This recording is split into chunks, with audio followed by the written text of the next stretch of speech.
Hi, I'm Dr. Rebecca Sherburn, the Director of Vocal Studies at Chapman University in Southern California. This video is part of a series presented by Virtual Sheet Music. In previous videos, we've spent time on alignment, breathing, and phonation, which is the term we use to describe the vibrating of the vocal folds inside the larynx.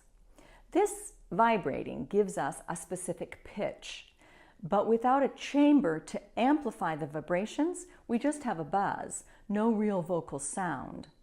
So, if you took the head off right here and put air over the vocal folds, it would sound sort of like this. That sound, as fun as it is, lacks resonance, has no amplification. So today, we're going to talk about vocal resonance and the amplification process in singing. And then I'll show you some vowel tuning exercises designed to increase resonance and amplification. Technically, for a sound to be resonant, there has to be a relationship between two bodies. They need to vibrate at the same frequency or a multiple thereof. In this case, the two bodies we're referring to are the vocal folds, which are vibrating at a given rate, say 440 vibrations per second, this A, and the open space in the mouth and throat, which must be shaped or tuned to respond to 440 vibrations per second, the frequency of the note A. So this, the space in the mouth and throat, has to be in the correct configuration to reflect the vibrations coming off of the vocal folds below. It doesn't sound really all that complicated until we consider how we move the mouth and throat, our resonators, to communicate. So a piano has a set resonator, the body. Its shape never changes, and therefore it always sounds like a piano, but it can't speak. Same thing with a flute. The resonator of a flute, the tube, doesn't change shape. We can change the pitch of the flute by altering the length of the tube, but we can't make a flute speak. Of course, we could speak into the tube of a flute, its resonator, but that's not a talking flute. Is this making any sense? I hope so. No other instrument can articulate words, only the human voice. And here is where the voice gets rather complex. In order to sing words, our resonator, like the body of the piano or the tube of the flute, has to alter its shape. It has to move around. The human resonator gyrates, it gesticulates like crazy. Maybe go on YouTube and look at an MRI of someone singing or speaking. What's going on in there as we sing and speak is absolutely amazing. Good thing we don't learn to sing and speak by observing an MRI.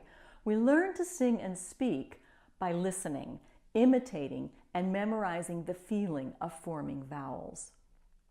We rely on muscle memory to speak and sing with resonance. So we sing on the vowels, which are then interrupted by the consonants. Different vowels are formed by changing the position of the tongue and lips. The tongue can be high in front, that gives us an E vowel, or high in back, that gives us an oo vowel. There are 5 primary vowels, and the tongue moves like this as we say them. This hand represents the front lower teeth from the side. This hand represents the tongue from the side and the throat. So here's a demonstration of how the tongue position moves for the 5 primary vowels. E, A, A, O, U. Also, at the same time, the lips play a part in forming vowels. They're somewhat lateral on E and A, somewhat neutral on A, and they round for O and U. To have a resonant sound, the space in the throat and mouth, the vowel, has to be exactly right given the pitch or the frequency we are sustaining. We learn to have an even resonant sound by muscle memory. So, here are a few tips to assist us as we learn this. In general, when we breathe, the jaw needs to rotate gently down and slightly back. The tongue needs to rest behind the bottom front teeth unless we're using it for a consonant. And the throat expands slightly as in the beginning of a yawn. All of this happens as we breathe. All at one time, those three things happen together. Today I have some vowel tuning exercises to share, which are designed to aid in resonance. We'll start with ah, a neutral vowel, and work on relaxing the jaw. I call this exercise huh, aha. You exhale on a dumb expression saying huh, as if you just don't understand something. That should rotate the jaw gently down and back. Huh? Just let it hang there. Now run your tongue along the back of your bottom teeth and let it rest there. In that position, suddenly you understand. Take a breath like you're going to say, aha, I got it. That's kind of the yawn part of this. So let's put that all together. Exhale, huh. Inhale on the feeling of aha. And then sing. Ah, huh, ah, huh, ah. You can keep going up the scale and experience that relaxed jaw, tongue position, and the little lift in the back that comes from the idea, aha, I got it.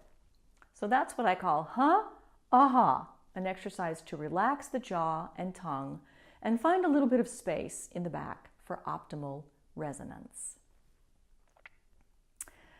Moving on, we're going to do a one-note exercise where we alternate vowels. E is inserted between every one of the 5 vowels. This vowel tuning exercise orients us toward the fine vibrations in the mask, which are usually easy to find on an E vowel because the tongue is high in the front. It goes like this. Again, exhale on ha, inhale on the idea of aha. Ha, ha, we change the position of the tongue and lips while staying fairly still with the jaw. If the jaw stays still and the tongue gently lays near or on the bottom front teeth, we can feel fine, consistent vibrations up here in the mask. Most of the time, when we feel mask vibrations, the result will be a forward, resonant sound. So finger on your chin to help it stay still. Same exercise. Ha, ha, ha, ha.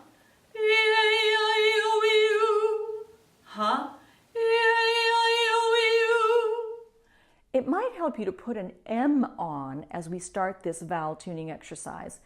Nasal consonants like M are helpful when we work on resonance because they allow us to feel the vibrating in the sinus, and it helps us regulate air pressure. We don't want too much air pressure down here. We want some of it in the mouth. And we do that by taking a deep, relaxed inhale and using the muscles of the abdominal wall for the exhale. So, the same exercise with an M. Ha, me-I-O-U. Ha, me-I-O-U. Ha, me-I-O-U. Ha, me-I-O-U. The last exercise helps us tune the resonator as we ascend and descend the scale modifying vowels. Going up, as we drop the jaw further and further, the vowel will change. Going back down, as we close the jaw, the vowel will change again. This gradual opening and closing of the jaw will modify the vowels and keep resonance continuous. So watch this glide, and you'll hear the E vowel modify. The tongue stays in E, the jaw opens and closes. E. Let's do some glides together. The E will modify towards A, then E, and then really high, it goes all the way towards ah. And the pattern will reverse as you come back down the scale, closing the jaw. Be sure to feel your tongue on the bottom front teeth. E, E, E, E,